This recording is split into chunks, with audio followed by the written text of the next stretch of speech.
এখন আমি যাচ্ছি আমাদের কলাইয়ের ভুঁই দেখতে, দেখবো গা কলাইগুনা কেমন হয়েছে।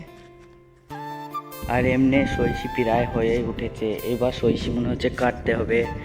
এই ভুঁইটা তো শুকিয়ে যাচ্ছে। আমাদের মাঠে গম লাগিয়েছে, আপনাদের মাঠে কি গম লাগিয়েছে কমেন্টে বলবেন। আর আমার ক্যামেরা তো ভালো নয়, এর জন্য ঠিকই বোঝা যাবে না, এর লেগিন আমাকে ক্ষমা করে দিন। আর গাইস আমি ভুঁয়ে এসে দেখি যেমনি ট্রাক্টর গিয়েছে ওমনি তো কলাই হয়নি। ট্রাক্টর যাওয়ার রাস্তাতে একটুও কলাই হয়নি গাইস। আর আমার মনে হচ্ছে ওই ধারেও একটা আছে।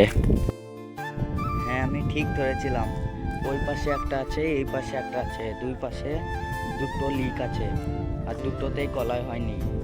বিশাল দুঃখের জন্য বিষয়।